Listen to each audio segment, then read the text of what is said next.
Leitura do livro A Nova Civilização do Terceiro Milênio, de Pietro Baldi. Capítulo Conclusão. O fecho deste livro representa novo trecho de caminho percorrido, mais uma pedra do edifício espiritual. Esta obra desenvolveu-se também como continuação e comentário de A Grande Síntese, a grande luta humana entre a luz e a sombra, o presente e o passado. Cada passo nosso, no estudo do contraste entre a tese e a antítese, foi caracterizando a síntese. Este trabalho constitui novo desafio lançado ao mundo, não a esta ou aquela de suas pequenas divisões feitas à base de interesses, mas ao mundo todo e à sua psicologia, aos seus valores, como antítese do reino dos céus, da imponderável realidade do espírito. É desafio que o mundo da justiça lança a todo mundo da força. Longínqua e humilde ressonância do Evangelho rebela-se, como ele, contra o mundo e emprega na guerra as armas da paz. O Evangelho, ao qual nada podemos acrescentar ou tirar, constitui de fato nosso farol. E Cristo, que com as armas do amor desafiou a força bruta, Cristo é para nós o modelo supremo. Roma não entendeu, naturalmente. Não entenderam também as multidões apaixonadas que o seguiam e talvez preferissem aclamá-lo como o rei de um reino terrestre. Nem mesmo o compreenderam os apóstolos que apenas esperavam vitórias materiais. Não o compreendem, finalmente, nossa época divorciada do Espírito.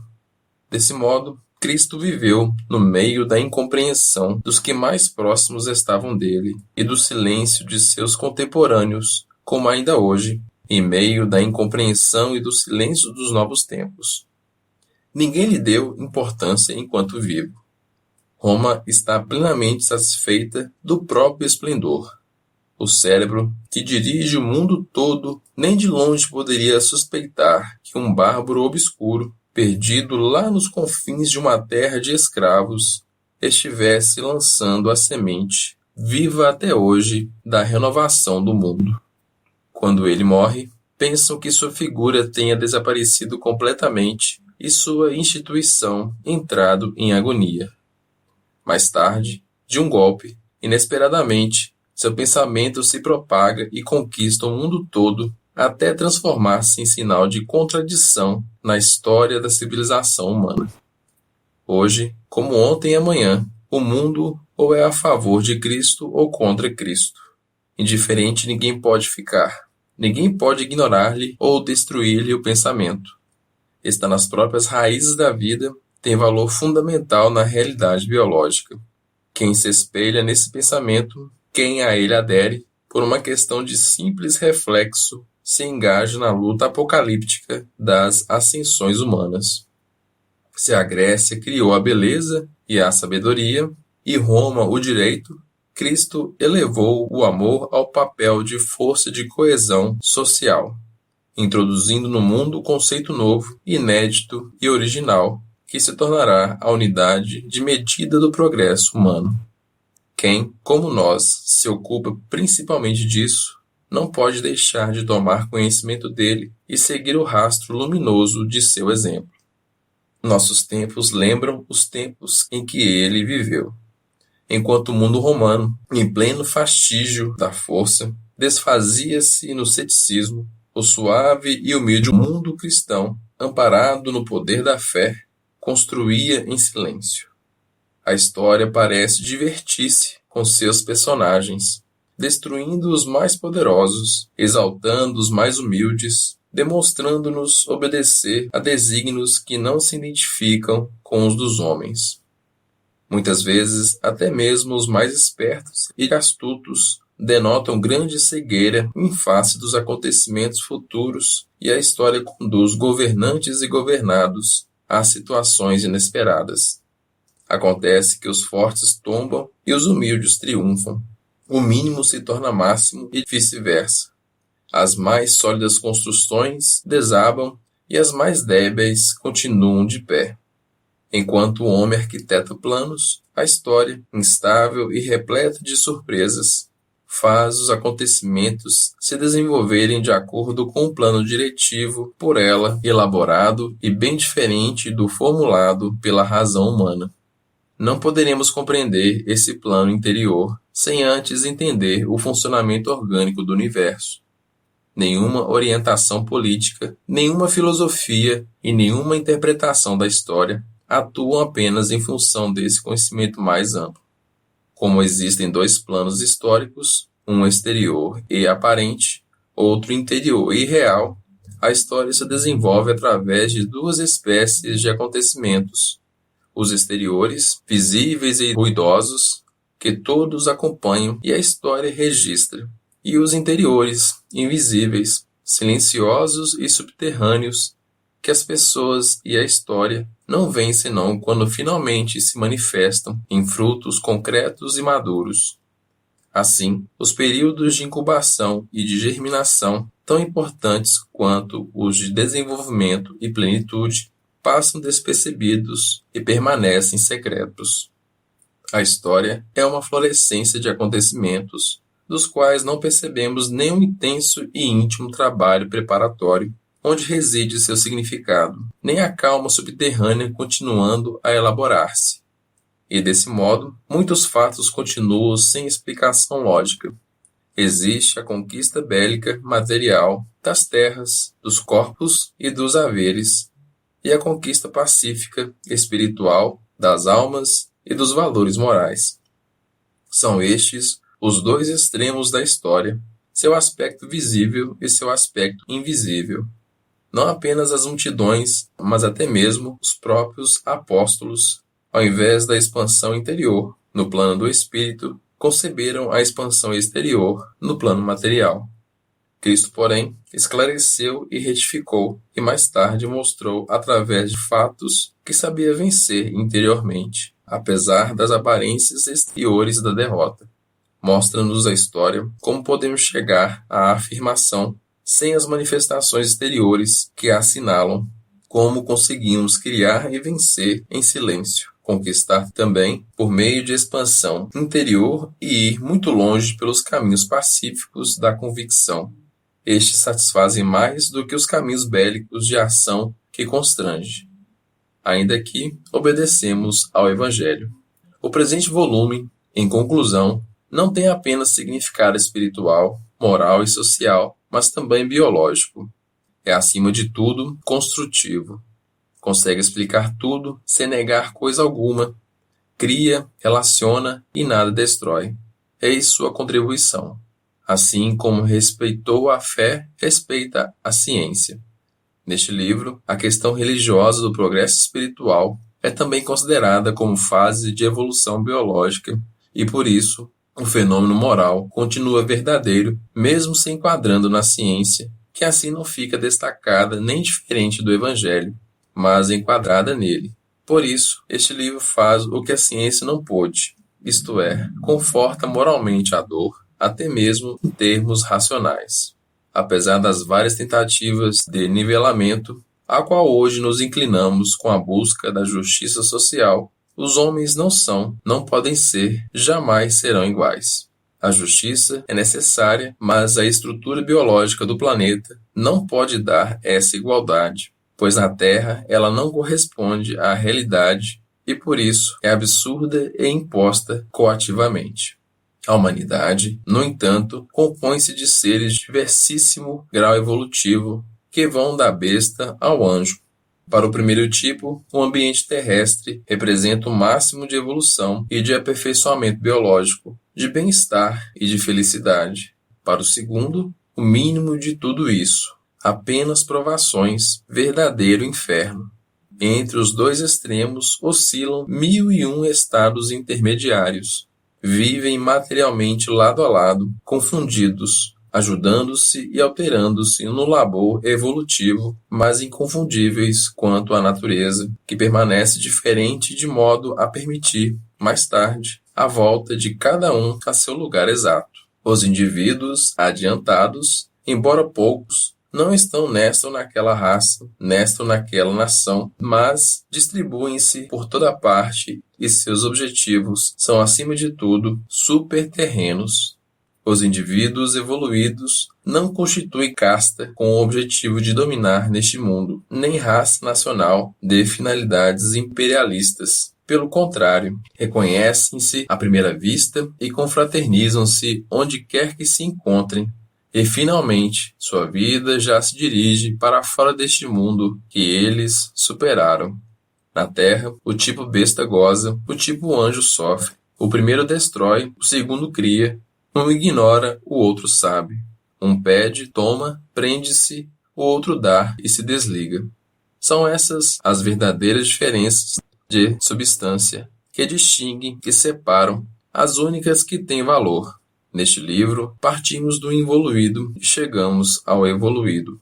O problema coletivo ficou embaixo, nos primeiros degraus, porque, desenvolvendo-se em expansão, não pode desenvolver-se em altura. Já vimos que, como é justo, quando o evoluído acabou de sofrer no calvário do dever, de altruísmo e de dor, vai para sempre embora deste mundo. Este fim constitui o objetivo dos que têm longo caminho a percorrer e representa conforto para quem está ansioso por atingi-lo. Coragem, dizemos a quem sofre. Não superestimeis as liberdades e os programas humanos. Libertai-vos individual e definitivamente. O caminho da libertação existe sim. A condenação não é eterna. Vós mesmos podeis empregar, em vosso próprio benefício, as leis da vida e transformar-vos evoluindo.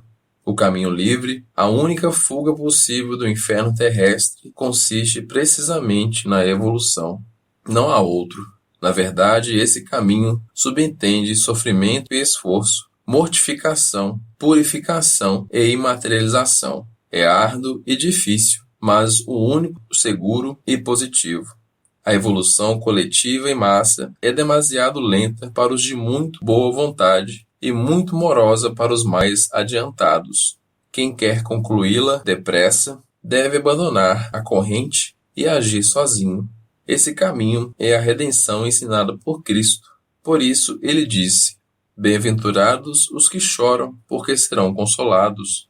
Bem-aventurados os que têm fome e sede de justiça, porque serão saciados. Bem-aventurados os perseguidos por causa da justiça, porque deles é o reino dos céus. Alegrai-vos e exultai, porque a vossa recompensa é grande no reino dos céus. Mateus capítulo 5. O evoluído, que entende e sofre, compreende o valor destas palavras. Sabe que a ressurreição só é possível depois da paixão e Cristo pôs em prática leis biológicas, demonstrando-lhes a inexorabilidade. Não há outra porta para escapar à dor senão essa, estreita e difícil. O evoluído tem os olhos fixos no Getsêmani, fase de evolução biológica para todos. O problema final deste livro, depois de todos os outros, é a salvação do evoluído. Há 3 tipos humanos predominantes. A Grande Síntese, capítulo 78, Os caminhos da evolução humana. Número 1, o tipo sensorial, que vive exteriormente nos sentidos, é o selvagem, que forma grande parte até mesmo de povos civilizados. Sua fé e sua vida baseiam-se na força. Número 2, o tipo racional, que vive mais internamente, no cérebro.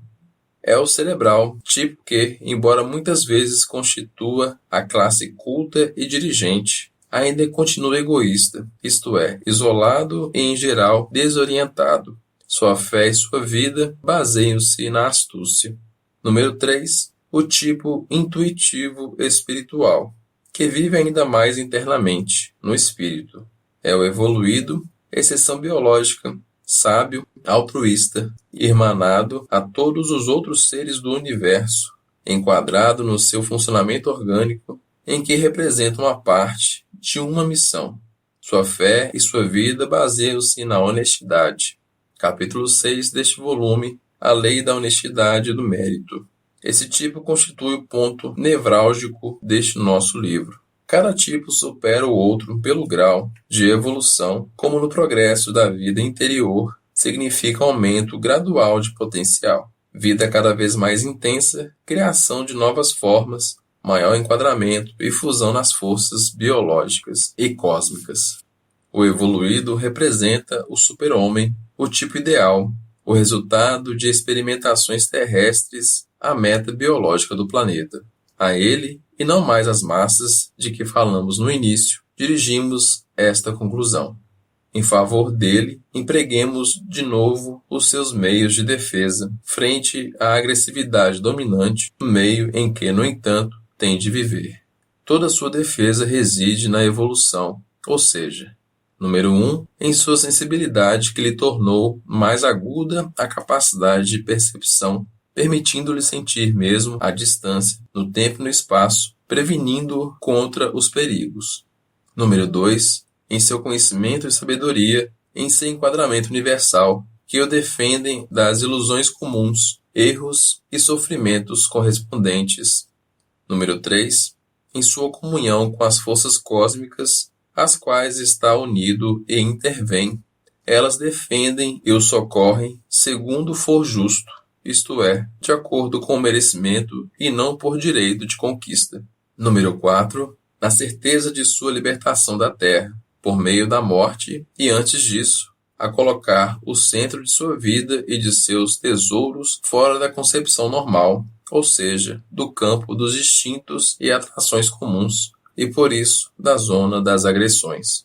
Sem dúvida alguma, a luta do futuro se travará entre o involuído e o evoluído, porque é esta a mais substancial diferença entre os homens, o tipo biológico. Não esperamos, porém, que o evoluído empunhe armas. Sua estratégia consiste precisamente na mudança radical dos métodos humanos. Seu campeão é Cristo. Ele vence com a bondade, a justiça, o sacrifício e se impõe por merecimento intrínseco e não pela força das armas. A economia do evoluído não é a economia da posse ou do domínio, mas da renúncia, da providência divina. Se seu sistema não fosse completamente diverso dos sistemas terrenos, não representaria nenhuma vitória sobre eles. O evoluído, quando é agredido por um inferior, não responde humanamente, com violência, mas angelicamente, com bondade. Distingue-se do involuído precisamente por não usar arma alguma. Sua força é a lei, isto é, Deus. Esta se encarregará de fazê-lo triunfar e protegê-lo. A evolução é fatal, está no plano da criação e é vontade expressa de Deus. Portanto, o evoluído não deixa o seu irmão, ainda primitivo, que deseja prejudicá-lo e expoliá-lo, senão o seu invólucro vazio, os tesouros humanos, isto é, os excrementos da vida. O involuído crê tê-lo subjugado, roubou-lhe apenas as pedras do cárcere para com elas construir sua prisão. É um ludibriado, vítima de sua própria ignorância. O evoluído, dando-lhe os excrementos de sua vida, com tanto esforço roubados, vai para mundos melhores, possuidor de bem diferentes riquezas. A distância percorrida já é enorme e o abismo que divide os dois tipos não pode mais ser eliminado. Porque existe a justiça divina. Se há gozo para o pecador, haverá felicidade para o justo. Lázaro e o rico avarento estarão eternamente distantes. Abraão disse: há entre nós e vós um grande abismo, de maneira que os que querem passar daqui para vós não podem, nem os daí passar para cá. Lucas, capítulo 16, versículo 26. Dirijamos ao evoluído, ápice biológico, essas palavras de conforto. A maior parte da humanidade ainda se encontra fora de seu campo e dessas derradeiras conclusões. É fatal, por justiça divina, que cada ser volte ao seu lugar, segundo o próprio merecimento e valor. Fechamos assim este volume, esse novo trabalho, salvo da destruição da guerra, dos sofrimentos, das contrariedades, do abatimento físico e moral, está terminado. Se aprouver a Deus, amanhã recomeçaremos. Tudo está nas mãos de Deus, tudo a Ele pertence. Fazer sua vontade, nosso perfeito guia, é a felicidade máxima. porque nos leva pela alegria ou pelo sofrimento, pela vida ou pela morte, ao nosso maior bem possível. Basta segui-lo satisfeitos e felizes. Amanhã, o esforço continuará ainda a traçar os aspectos infinitos do mutável e múltiplice o relativo. Continuará a narrar outros acontecimentos misteriosos para cavar novos sulcos nas almas em diferente clima histórico, com nova maturação de ambiente interior e exterior, de destino individual e universal. Estamos presos aos limites, algemados pelas dimensões desse nosso mundo. Só nos resta caminhar no tempo. Amanhã, este novo trabalho é concedido a todos como semente jogada nos campos para que esse futuro seja mais completo, mais elevado, mais feliz para todos.